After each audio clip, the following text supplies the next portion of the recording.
Greetings, everybody. Welcome to the African Village Women Podcast. I am your host, Dr. Yokiam Dabale. It's a pleasure to be here in Dogo. Thank you. That means thank you in my language for being here.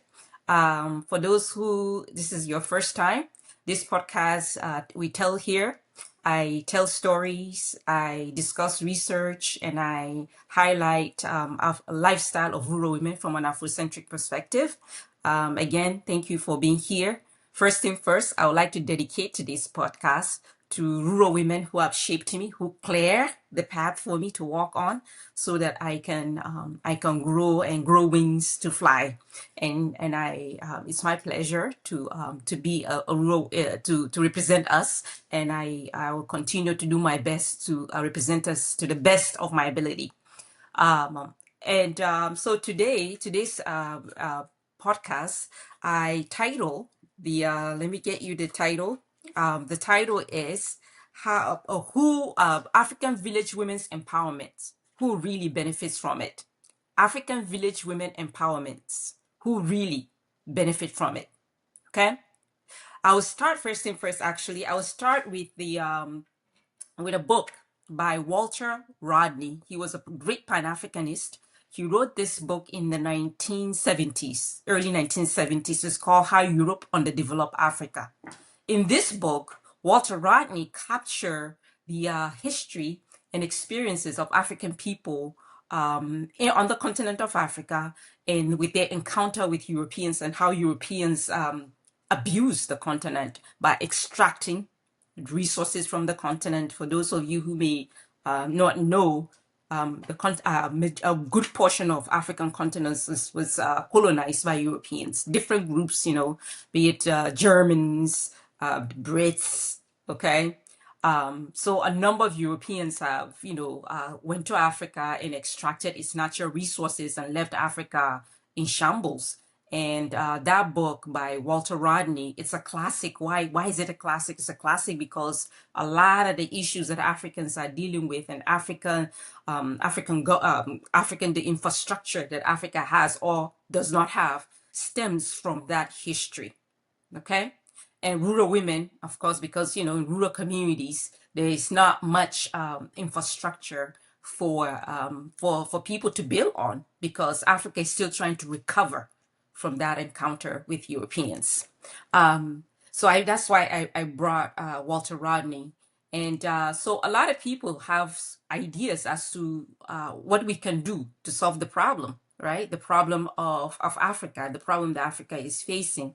And then they also have other people who look at rural communities and they try to offer solutions. So I identified 5 ways that I've noticed experts or think tank have tried to help the African communities, especially rural women. Okay, so the first one is government.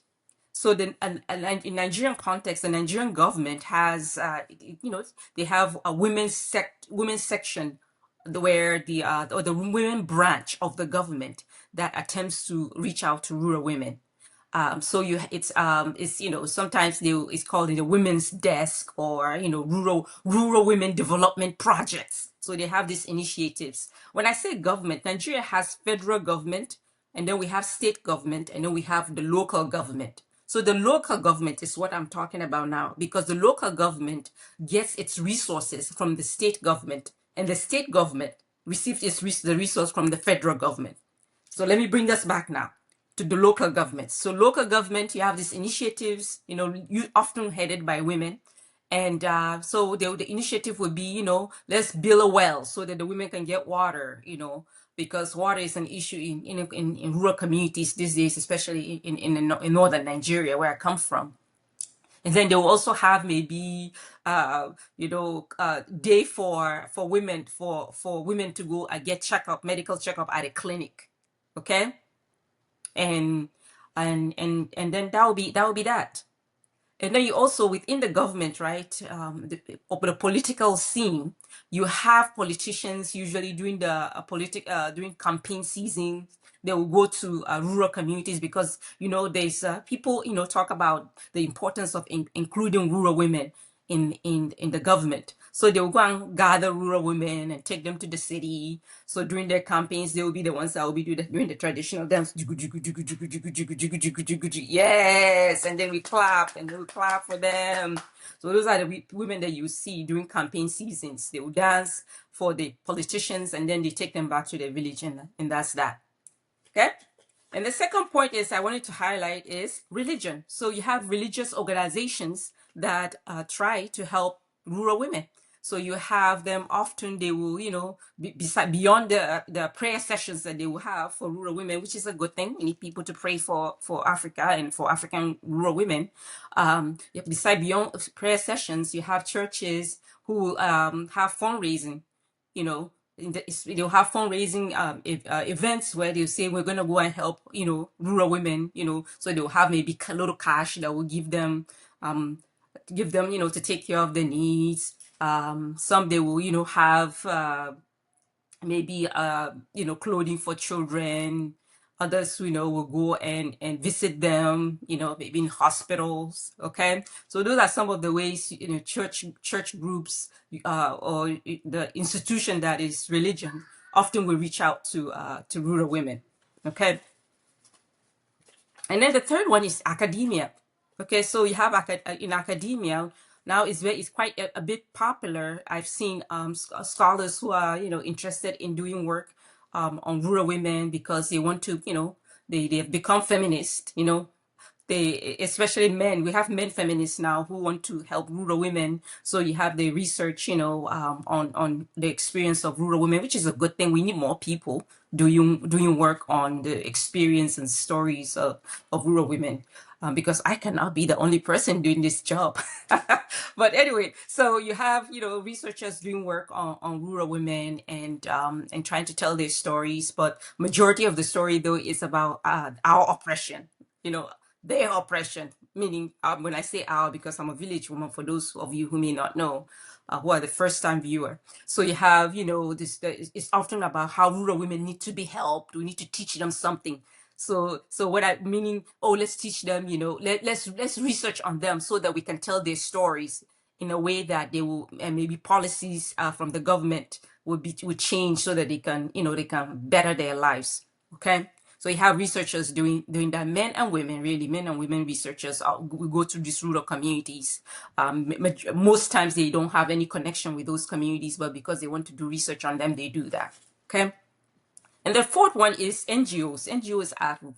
NGOs are everywhere. NGOs have become a big thing in Nigeria. So a person would just get up and say, I want to, just like Pentecostal churches, right? We have Pentecostal churches in every corner of Nigeria or in other parts of Africa. Pentecostal churches are everywhere. Same thing as NGOs. NGOs are everywhere, especially for Northern Nigeria, because Northern Nigeria is being open to the world. So there are a lot of people who believe that they can help Northern Nigeria because they believe Northern Nigeria is backward. More so, rural women in Northern Nigeria, they need salvation. Okay, so you have a lot of NGOs. My favorite is when they will have initiatives to teach rural women how to take care of themselves. What I mean by take care of themselves is taking care of themselves when it comes to their cycle, when they have their flow. They teach them how to take care of themselves. So we buy them pads, so pads are the big initiatives that you see a lot of NGOs doing because they want to teach us how to take care of ourselves, because rural women, we don't know that. Okay. And you also have loans. So because rural women are farmers, right? So usually, which is a good thing, right? We have farmers, so you give women loans so that they can buy seeds and farm. And after they harvest their crops, then they will be, go and sell it and pay off the loans. Okay.